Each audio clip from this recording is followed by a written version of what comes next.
Hello friends, कैसे हैं आप सब। मैं आपका अपना मित्र एडवोकेट एस मिश्रा लीगल दर्पण चैनल में स्वागत करता हूं।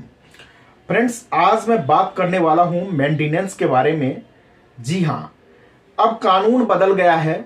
सीआरपीसी सेक्शन 125 के तहत पहले पत्नी अपने पति से मेंटेनेंस के लिए कोर्ट में केस करती थी, लेकिन अब नया कानून आया है, भारतीय नागरिक सुरक्षा संहिता BNSS, जिसका सेक्शन 144 मेंटेनेंस को परिभाषित करती है। मेंटेनेंस का प्रोविजन जो है BNSS के सेक्शन 144 में है और सेक्शन 144 के तहत ही अब केस फाइल होगा मेंटेनेंस का कोर्ट में। जो पत्नी अपने पति के ऊपर पहले CRPC 125 के तहत मेंटेनेंस के लिए कोर्ट में मुकदमा फाइल करती थी, अब वही BNSS सेक्शन 144 के तहत मुकदमा फाइल करेगी। लेकिन बहुत नियम चेंज हो गया है। 125 में जो नियम था उससे कुछ सुधार करके इसमें लाया गया है, जिसमें पति और पत्नी दोनों के लिए ही राहत प्रदान किया गया है। जो पत्नी पहले झूठे आरोप अपने पति पे लगाती थी कि मुझे मारता पीटता है, मुझे प्रताड़ित करता है, इस तरीके की झूठे बात उसने पिटीशन में लिख के कोर्ट में मेंटेनेंस के लिए मुकदमा दायर करती थी, वो बात अब नहीं चलेगा, क्योंकि BNSS भारतीय नागरिक सुरक्षा संहिता के सेक्शन 144 में जो प्रावधान है उसमें नियम को काफी चेंज किया गया है, जिसके तहत कोई भी महिला अगर इस तरीके के ब्लेम लगाती है अपने पति के ऊपर कि हमें मारता था, पीटता था, प्रताड़ित करता था, हमको यातनाएं देता था, तो उसे इन चीजों को पहले प्रूव करना होगा। जब तक वो प्रूव नहीं करेंगी तो उनका पिटीशन अलाउ नहीं होगा, वहां पर एडमिट नहीं होगा।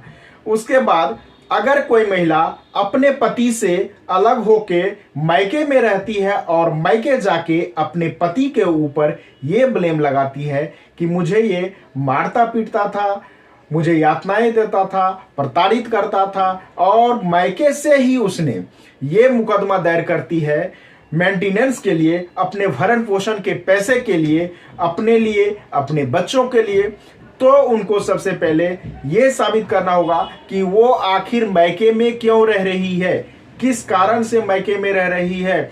यदि उनको मारता पीटता था या प्रताड़ित करता था तो उन चीजों को उनको प्रूव करना पड़ेगा। मायके में वो किसने बोला उनको जाने के लिए, मायके में वो क्यों रह रही है, मायके किस कारण से वो गई हुई है, क्या उनको पति अपने घर पे नहीं रहने देता था, या उनके सास ससुर जेठ जेठानी कोई उनसे बुरा बर्ताव करता था जिस कारण से वो मायके में रह रही है, और वहां से वो मेंटेनेंस के लिए कोर्ट में वाद फाइल की है, कोर्ट में पिटीशन फाइल की है।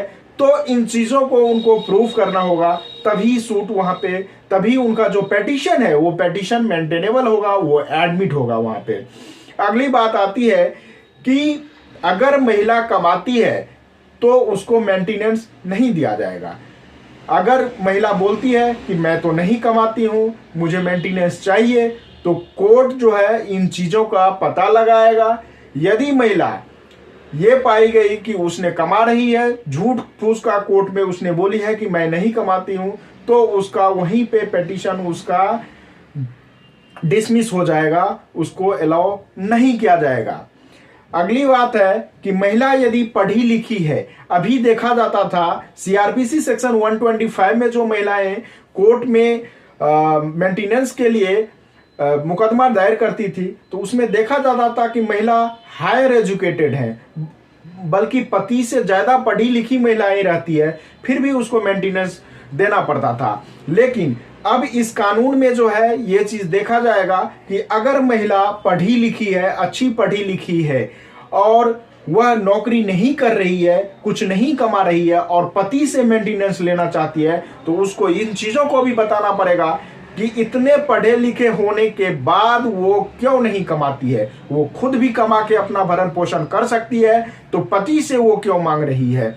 फिर पढ़ने लिखने का क्या फायदा है। तो इन चीजों को उनको कोर्ट में प्रूव करना पड़ेगा कि उसने इतने हायर एजुकेशन, बैचलर डिग्री ले रखी है, कोई मास्टर डिग्री ले रखी है, कोई प्रोफेशनल डिग्री ले रखी है, और उसके बाद वो कमाती क्यों नहीं है। वो खुद अपने पढ़ाई का यूज करके कमा सकती है, अपना भरण पोषण कर सकती है। तो इस स्थिति में उसे पति से मेंटेनेंस नहीं दिया जाएगा।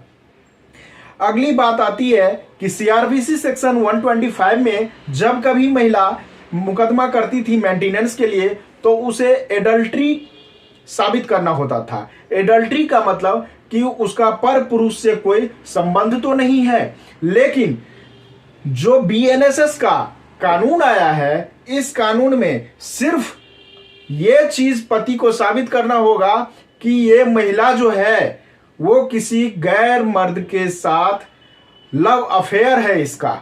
यदि चाहे वो कॉल रिकॉर्डिंग से हो, व्हाट्सएप के डाटा से हो या मेल से हो, जिस तरीके से इन चीजों को यदि कोई पति प्रूव कर देता है कि ये लव अफेयर में किसी के साथ है, तो इस बेस पे ही उसको मेंटेनेंस नहीं दिया जाएगा।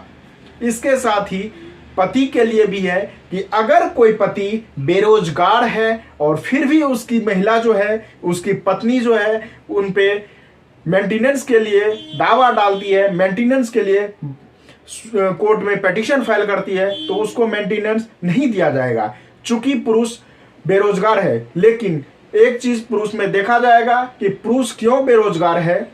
क्या वो पुरुष जो है वो शारीरिक रूप से विकलांग है, उसका कुछ मेडिकल ट्रीटमेंट चल रहा है, या फिर वो किस कारण से बेरोजगार है। यदि वो कारण कोर्ट को सही लगेगा तो महिला को मेंटेनेंस नहीं दिया जाएगा। तो अब जो नया कानून आया है उसमें ना तो पति जो है उसका कोई बहाना चलेगा, या पत्नी जो है, पत्नी का कोई झूठ फूस का बहानाबाजी नहीं चलेगा। दोनों को देखते हुए कोर्ट तय करेगी कि मेंटेनेंस देना है या नहीं देना है। कहीं ऐसा ना हो जाए कि पत्नी को ही पति को मेंटेनेंस देना पड़े। चूंकि ये कानून भी है, इसमें लिखा भी गया है कि पत्नी यदि पति से ज्यादा कमाती है तो उसको भी देना पड़ सकता है। हिंदू मैरिज एक्ट का जो सेक्शन 24 था उसमें भी ये चीजें लिखा गया था। तो पत्नी को भी पति को मेंटेनेंस देना पड़ सकता है। पति भी अपने पत्नी के ऊपर मेंटेनेंस के लिए केस कर सकते हैं। तो फ्रेंड्स, वीडियो कैसा लगा आप मुझे कमेंट करके जरूर बताना। कोई कंफ्यूजन हो तो आप मुझे कमेंट करना, उसका रिप्लाई देने का मैं कोशिश करूंगा। आज तक के लिए इतना ही, फिर मिलते हैं नेक्स्ट वीडियो में। तब तक के लिए धन्यवाद।